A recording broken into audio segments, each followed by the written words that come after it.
We got Nicole Newman. She's an estate planning attorney. She's going to break things down in regards to wills and trusts.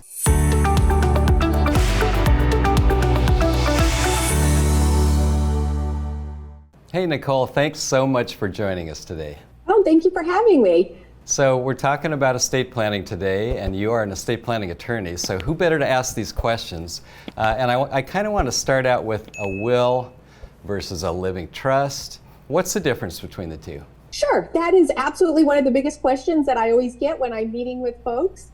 The biggest difference between a will and a trust is that a will does not avoid probate. So I really like to emphasize that to people, that a will does not avoid probate, whereas a properly drafted and a properly funded living trust will avoid the probate process. Now, the reason why we want to avoid probate is because here in California, we win the award for having the longest and most expensive probate process in the entire country.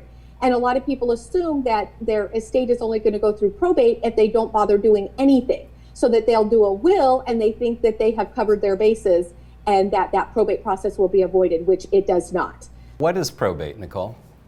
So probate is the California court process of transferring your assets to your heirs.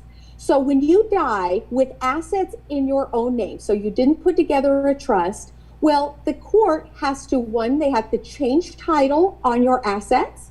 They have to make sure your creditors get paid back, if any, and then the court is going to identify who your beneficiaries are going to be. So it's a very long, expensive process here in California. In fact, the average time takes about 12 to 18 months. Again, this was pre-COVID times. It's much longer right now, much more difficult to get a court date. And the costs of probate come out to about 5% of the gross estate. So the key word there is gross. So that means if the only asset you had when you died was a house worth $500,000 and you owed $500,000 on that house, the probate costs are still going to be roughly $25,000 to be able to transfer that asset. So it's a very expensive process. So a living trust avoids all that. So let's talk about that. What's in a living trust and what are the main advantages in addition to avoiding probate? Okay, so a living trust, it's very similar to a will. So I always tell people to think of your living trust as a rule book that you're going to write while you're alive. So you get to write out the rules for what's happening with your assets when you're alive, and then what's going to happen to your assets once you pass away.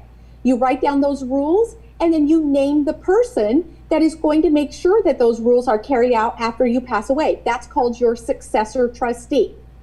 Well, the biggest difference between the will and the trust in this respect is that while you're alive, you are actually going to transfer your assets into your trust rather than keeping them in your own name. So what that's going to do is it's going to make sure that a probate does not need to be opened upon your death. So your assets are able to be transferred privately and without court involvement and according to your rules. And technically, the transfer of the assets can start as soon as death certificates are issued, if the estate is in a condition to start being distributed quickly, rather than having it be up to the court to decide when the assets are going to be distributed. Nicole, in some cases, when people hear that, I've got to transfer my assets to a trust, and they are afraid of losing control. So explain what that means. Yeah, so there's two main types of trusts. There's revocable trusts and there's irrevocable trusts. So revocable trusts are the easiest type of trust to have. It means you can get rid of it whenever you want, you can change it as much as you want to, and you actually stay in full control of your assets while you are alive. So you remain in control. Now, an irrevocable trust tends to have a little bit stricter rules, and you tend to lose some control of your assets. So I find that people will confuse the two trusts, and they will think of an irrevocable trust when they think of losing control, and then they'll assume that that's what they have or that's what they're going to need. So it's very important for people to have the professional guidance to be able to help them pick the correct kind of trust that they need for their particular circumstances. Okay, so here's the million-dollar question. Who can get by with a will and who needs a trust? Okay, yes, that's a great question. And that is one that always can't be answered very quickly. I know we get a lot of phone calls to my office and people like to describe themselves as being very simple and that their situation is very simple. And maybe what is simple in their mind maybe not be so simple for estate planning purposes.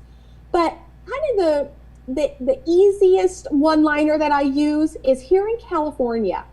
As soon as you have real estate in your name, so that means the deed is in your name. I don't care how much the mortgage is on the property. As soon as you have that deed in your name, and or you have assets in excess of $166,000, that is your cue that it's time to get a trust. And there's actually no drawback to having a trust here in California under those circumstances. Now, if you don't own any real estate and your assets are below $166,000, you might be able to get by with a will. But again, the analysis can be pretty complex and it's a case-by-case basis. So I really do encourage people to seek professional help to have them determine if they're going to need a will or a trust. Because if they get it wrong, their beneficiaries are going to end up paying a pretty steep cost. Thank you so much. We just have just a little bit of time. Are there any mistakes that people make, or what are some of the biggest mistakes? Okay, so I would say there's two main mistakes that the biggest mistakes. One is people procrastinating, not even getting around to do their estate planning. So even though our death is a guaranteed event in our life, a lot of people do like to put off planning for it and making arrangements for it. And I tend to find that people put it off for two main reasons. One, because it's a very uncomfortable topic. It can be very uncomfortable for folks to face and discuss what things might look like when they're not here. So people will avoid that uncomfortable conversation. And two, a lot of people just have no idea what happens when a person dies, what is going to happen with their assets when they pass away. A lot of people like to think, well, I don't have much, or my estate's very simple, or things just tend to work themselves out. So I find that a lot of people don't really have a true understanding of how complicated dying actually has become. So they tend to put it off. So that tends to be a big mistake. Thanks so much for that great information. And if there's one takeaway, don't procrastinate.